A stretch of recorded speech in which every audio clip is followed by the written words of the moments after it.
संशोधन प्रस्ताव रखने का आपने मुझे अवसर प्रदान किया। प्रयागराज महाकुंभ के इस पवित्र अवसर पर, इस पवित्र महायोजन के लिए विभिन्न स्रोतों से, विभिन्न रास्तों से सरकार को लगभग 7,500 करोड़ का निवेश प्राप्त हुआ। और इसलिए प्राप्त हुआ, इस सोच के साथ प्राप्त हुआ कि देश विदेश प्रदेश के हर कोने से आने वाले श्रद्धालुओं के लिए हर प्रकार की सुविधा और व्यवस्थाएं मुहैया कराई जा सके। लेकिन कहना गलत नहीं होगा कि सरकार को चलाने वाले लोग और उनके चंद मुट्ठी भर अभिन्न मित्रों के लिए ये महाआयोजन आर्थिक वरदान साबित हुआ है। इस कदर साबित हुआ है कि जिसने जितना हो सका, जिस रास्ते से हो सका, उस महायोजन में आने वाले उस आम श्रद्धालु को हर प्रकार से लूटने का काम किया है।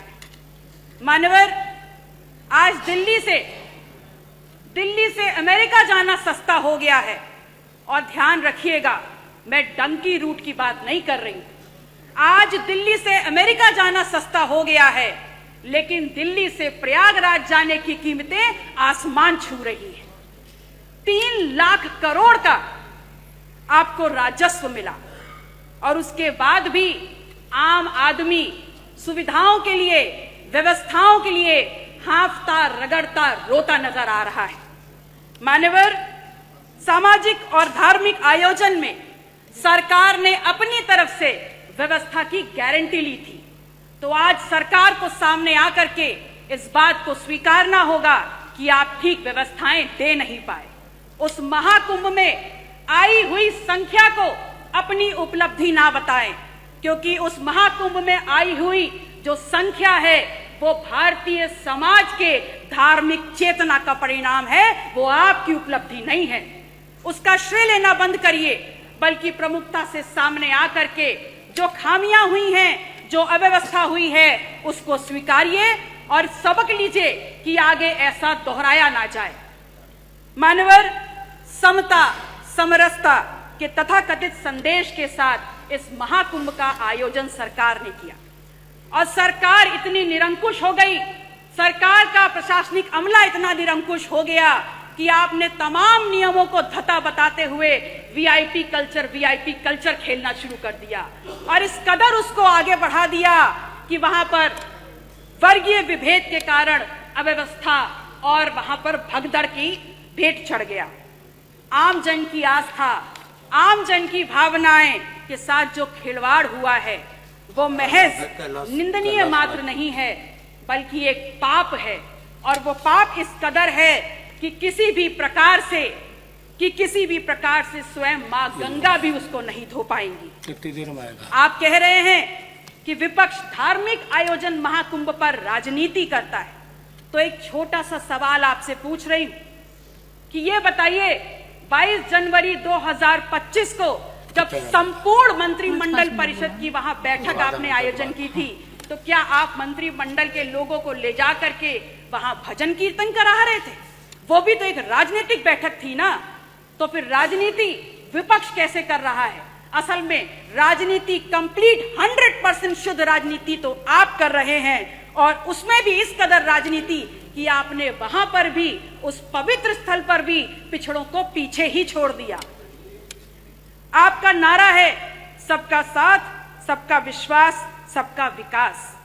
तो अगर बात विकास की है, अगर बात विश्वास की है, तो फिर ये बताइए कहां है विकास, कहां है सबका साथ और कहां है विश्वास? सच्चाई ये है कि तथाकथित सरपट दौड़ती विकास की इस ट्रेन को पकड़ने के चक्कर में बहुत सा सामान प्लेटफॉर्म पर पीछे छूट गया, और जो छूट गया उसमें है इस प्रदेश की आधी आबादी की सुरक्षा। जो प्लेटफॉर्म पर छूट गया वो है नौजवानों की नौकरी का सपना, और जो पीछे छूट गया उसमें है शब्दों की मर्यादा और हमारा अदब। शायद इसीलिए उस दिन सदन में जब विपक्ष के द्वारा विधानसभा की कार्रवाई में उर्दू को सम्मिलित करने की बात की गई, तो यहाँ पर अशोभनीय और असंसदीय भाषा का प्रयोग किया गया। तो एक सवाल सीधे माननीय अधिष्ठाता महोदय, आपके मार्फत आपका संरक्षण लेते हुए मैं नेता सदन से पूछती हूँ, is Urdu an imported language? क्या उर्दू निर्यात करी हुई जुबान है?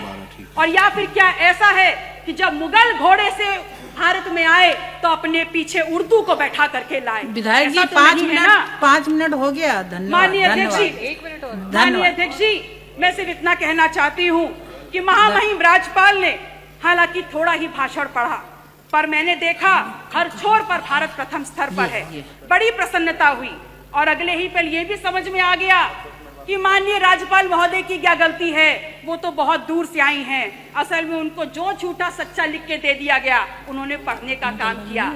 अगर सच्चाई समझना चाहते हैं तो समझ लीजिए कि NCW के 2024 के आंकड़ों में उत्तर प्रदेश यदि फर्स्ट है तो महिला के ऊपर और अपराधों में फर्स्ट है। अगर फर्स्ट है तो बाल यौन शोषण के मामलों में फर्स्ट है।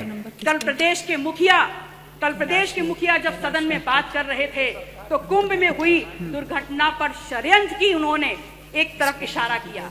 उन्होंने बताया कि खिलाफ साजिश हो रही है उनकी सरकार के और उनके खिलाफ। तो ये सवाल सिर्फ उनका नहीं है, पूरे विधायक जी धन्यवाद। मैम 30 सेकेंड खत्म हो रहा है। लास्ट माथे पर कलंक लगा है। ये सिर्फ सरकार को बदनाम करने का शिकंजा नहीं है, अपितु ये समूचे उत्तर प्रदेश, पूरे सदन, चाहे पक्ष के लोग हो चाहे विपक्ष के लोग हो, ये पूरे उत्तर प्रदेश की गरिमा पर प्रहार है। कुंभ ना सरकार का आयोजन है, ना भारतीय जनता पार्टी का आयोजन। ये कुंभ भारत की सांस्कृतिक विरासत है, भारतीय समाज के विभिन्न आध्यात्मिक विचारों का आयोजन है और उत्तर प्रदेश सदैव इस आयोजन की आने वाले श्रद्धालुओं की मेजबानी करता रहा है। और अंत में मैं सरकार से मांग करती हूँ कि जो लोग भी षड्यंत्र में शामिल हैं उनके नाम सामने लाए जाएं, उनको कठोरतम सजा दी जाए। माननीय अध्यक्षता महोदय, समय की बाध्यता है, मैं आपसे निवेदन करूंगी कि अपने क्षेत्र सिराथू से संबंधित जितने भी प्रस्ताव हैं मैं टेबल कर रही हूं, कृपया उनको मेरे वक्तव्य के साथ जोड़ने का कष्ट करें। नमो बुद्धाय, जय संविधान।